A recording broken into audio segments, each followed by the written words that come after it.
Lesson number 3, बेटा मी ऐकतो आहे।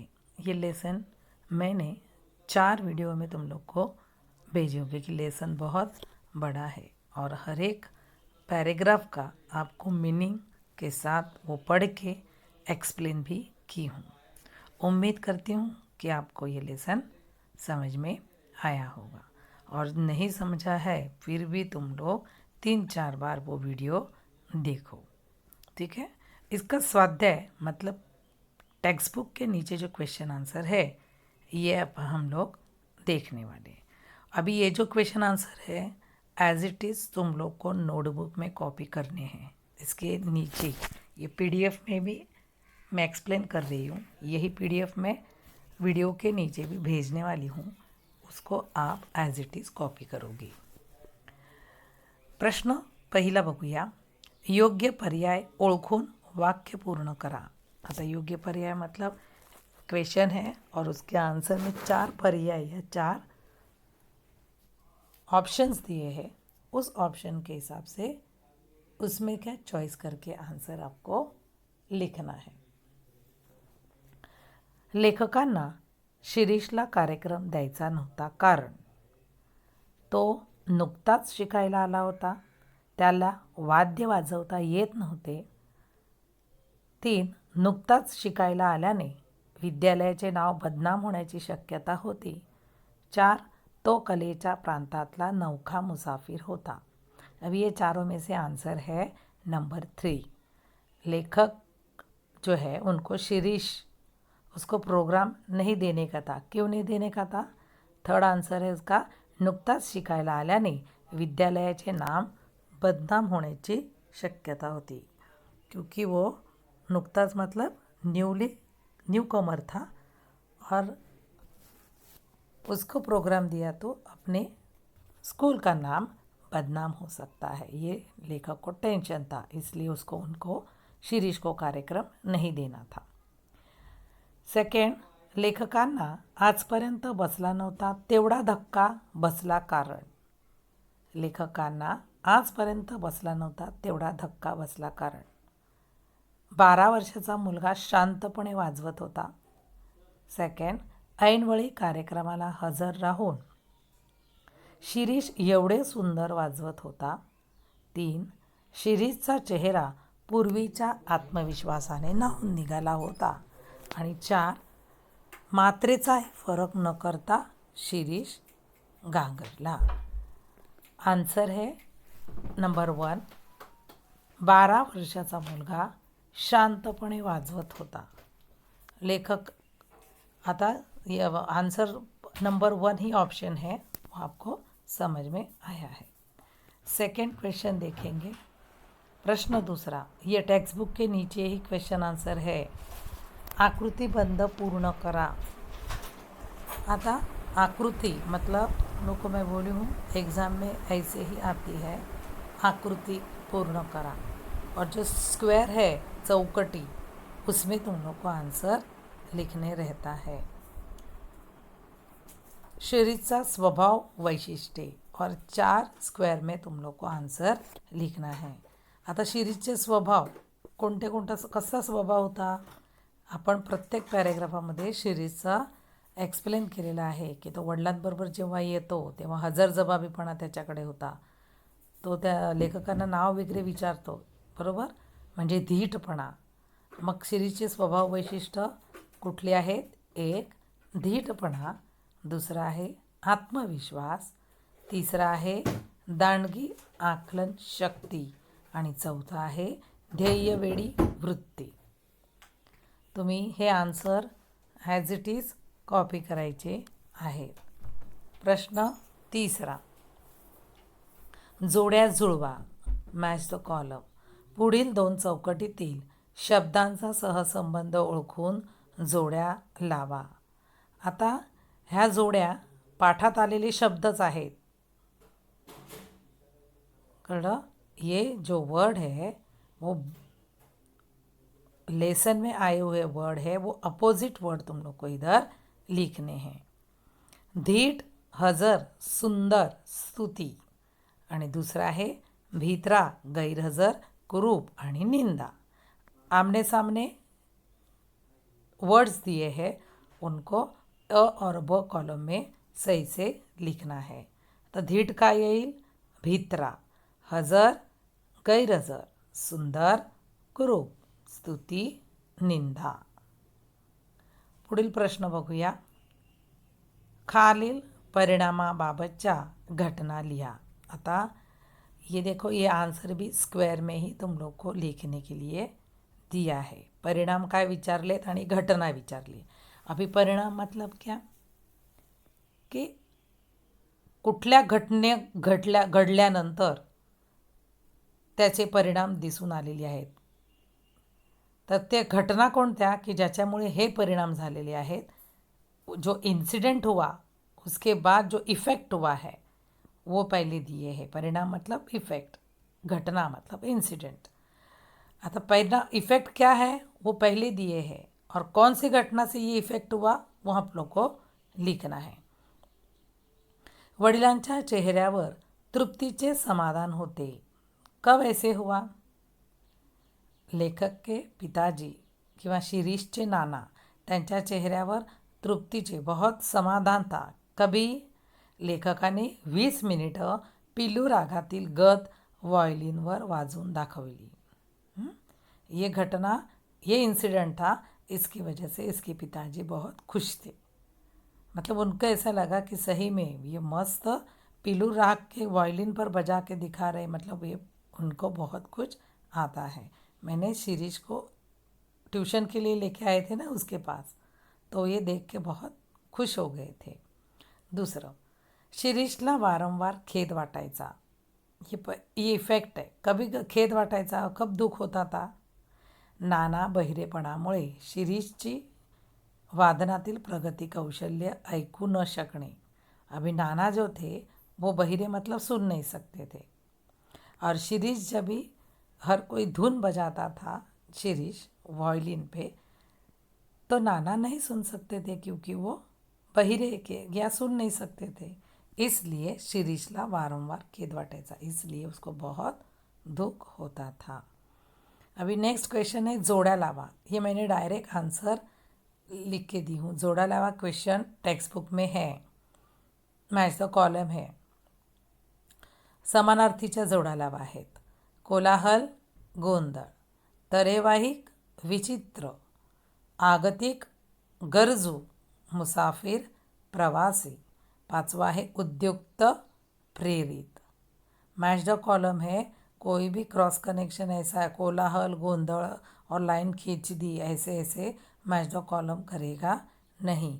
Match the column as it is question लिखना, साइड में उत्तर करके लिखना, या अ कॉलम बीच में उत्तर और ब कॉलम, मतलब आंसर सही से उत्तरे करके आंसर तुम लोग को लिखना है. प्रश्न 5वा बघूया. खालील वाक्यात अधोरेखित शब्दाऐवजी पाठात आलेले योग्य वाक्प्रचार शोधून वाक्य पुन्हा लिहा. आता वाक्प्रचाराचा अर्थ म्हणजे त्यांनी तिकडे दिलेला आहे, तर तो शोधून वाक्य लिहायचं, पुन्हा लिहायचं आहे, म्हणजे त्याच्याप्रमाणेच वाक्य पुन्हा लिहायचं आहे. आता वाक्य बघूया आपण, की वर्गातील विद्यार्थ्यांनी शिक्षकांचे शिकवणे लक्षपूर्वक ऐकले पाहिजे. आता अंडरलाईन कशावर केलेली आहे? लक्षपूर्वक ऐकले पाहिजे. आता वाक्प्रचाराचा, ह्या कुठल्या वाक्प्रचाराचा मीनिंग आहे? कान टवकारून ऐकणे किंवा जीवाचे कान करून ऐकणे, जीवाचे कान करून ऐकणे म्हणजे लक्षपूर्वक ऐकणे. फिर सेंटेंस कैसे आएगा? वर्गातील विद्यार्थ्यांनी शिक्षकाचे शिकवणे जीवाचे कान करून ऐकले पाहिजे. समझ में आया? जो मीनिंग दिया है उसका वाक्प्रचार सही से लिख के फिर सेंटेंस पूरा लिखना है. सेकेंड है, अभी 9th स्टैंडर्ड में ऐसे ही सवाल पूछे जाते हैं वाक्प्रचार के. सेकेंड है, आपल्या शाळेचे नाव वाईट होऊ नये म्हणून प्रत्येक विद्यार्थ्यांनी काळजी घ्यायला हवी. आपल्या शाळेचे नाव वाईट होऊ नये म्हणून. अंडरलाईन कुठे आहे? वाईट होऊ नये म्हणून. आता वाईट होऊ नये म्हणजे ही फ्रेजचं मिनिंग आहे. कुठली फ्रेज आहे?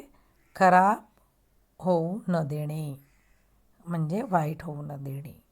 मग आपल्या शाळेचं नाव खराब होऊ देऊ नये म्हणून प्रत्येक विद्यार्थ्याने काळजी घ्यायला हवी. अपने स्कूल का नाम बदनाम नहीं होवे, इसलिए हर एक स्टूडेंट ने अच्छे से बिहेव करना चाहिए ताकि अपने स्कूल का नाम बदनाम न होवे. तिसरं, उत्तम वादनाने लेखकांचे शिरीषबाबतचे मत चांगले झाले. उत्तम, आता अंडरलाईन कशाखाली आहे? अंडरलाईन मत चांगले झाले. मत चांगले झाले हा कुठला वाक्प्रचार आहे? ग्रह चांगला होणे. ग्रह चांगला होणे. मग उत्तम वादनाने लेखकांचा शिरीषबाबतचा ग्रह चांगला झाला. आता हे झाले छोटे क्वेश्चन आन्सर. याच्यानंतर स्वमत आहेत. हे स्वमत आपण बघणार आहोत. ही जी PDF पाठवलेली आहे, ये एक्सप्लेनेशन है और PDF के साथ एक्सप्लेनेशंस के साथ ये PDF है. Start to last as it is question आपको लिखने हैं. Thank you. अभी जो हम लोगों ने ब्रीफ छोटे आंसर देखे, उसके बाद हम लोग को ब्रीफ आंसर देखने हैं. बघूया. पाठातील तुम्हाला सर्वात आवडलेली गोष्ट सांगून ती सकारण स्पष्ट करा. आता ये जो नंबर है 3 और 2, वो आप 1 और 2 ऐसा लिखो. ठीक है.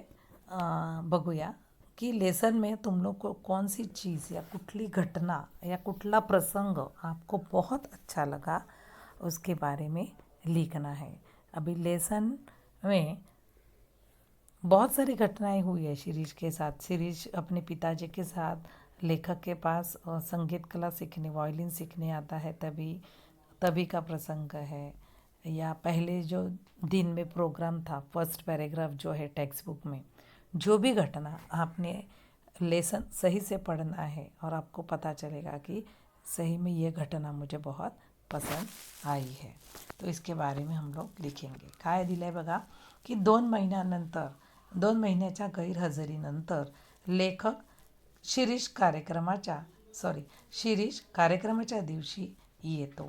कार्यक्रम करण्याचा आग्रह धरतो आणि त्याच वेळी लेखक विद्यालयाच्या प्रतिष्ठेचा प्रश्न निर्माण करून त्याला नकार देतात. अभी कौनसा प्रसंग आहे की हा पाठातील प्रसंग मला जास्त आवडला. अभी कौन सा प्रसंग है कि 2 महीने के बाद, एब्सेंट रहने के बाद, देखो शिरीष वायलिन बजाने के लिए अपने पिताजी के साथ लेखक के पास क्लास रखा था उसने, और अपने पिताजी के साथ आता था वायलिन सीखने के लिए, और अचानक वो गायब हो जाता है. म्हणजे 2 महिन्याच्या गैरहजेरीनंतर बहुत ॲब्सेंट रहता है. क्यों ॲब्सेंट रहता है की त्याचे नाना वारतात किंवा उसके पिताजी ऑफ हो जाते हैं. तर मग त्या 2 महिन्याच्या ॲब्सेंटीनंतर लेखक जेव्हा शिरीष येतो तेव्हा लेखकाला वाटते की याला आपण कार्यक्रम कसा द्यायचा. अगर ये 2 महीने एब्सेंट था और ये इसको मैं प्रोग्राम दूँ तो मेरे स्कूल का नाम बदनाम हो जाएगा. इसलिए लेखक हा कार्यक्रम देऊ की नको देऊ या अचंबेमध्ये पडतो. कळलं. तर कारण ह्या गोष्टीत नाट्य दिसते. आता का नाट्य दिसते? का एकीकडे कार्यक्रम करण्याचा शिरीचा आत्मविश्वास व दुसरीकडे लेखकांची असहाय्य नाराजी. मतलब लेखक शिरीष जो है उसको बहुत कॉन्फिडेंस है कि नहीं, मैंने बहुत प्रैक्टिस की है और मैं वायलिन अच्छे ही बजाऊंगा, मी चांगला कार्यक्रम करून दाखवणारच. ये आत्मविश्वास शिरीष को रहता है और शिरीष अपने सर को प्रोग्राम देने के लिए, मतलब मुझे प्रोग्राम ही करना है, इसके लिए हट्ट धरतो. पण तेव्हा लेखकाला काय वाटतं की नाही, याला जर प्रोग्राम दिला तर माझ्या कॉलेजचं नाव, शाळेचं नाव बदनाम होईल. पण ह्या दोघांच्या मध्ये तो जो प्रसंग आहे उन दोनों में जो नाट्य स्वरूप संवाद केलेला आहे, नाट्य संवाद रूपाने अतिशय ठळकपणे जाणवते असं त्याने दिलं की त्यांचं नाट्य दोघांमधला संवाद तो नाट्य रूपामध्ये मस्त जाणवत आहे, ठळकपणे जाणवत आहे.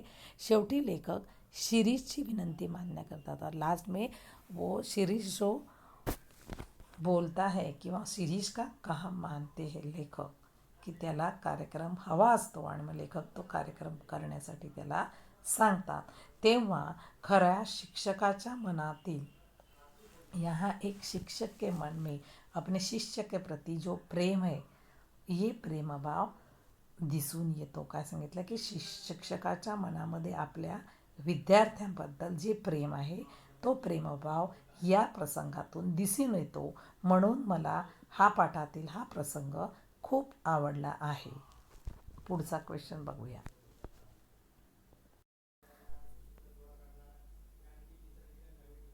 दुसरा प्रश्न आहे, शिरीषची भूमिका तुम्हाला कुठला संदेश देते?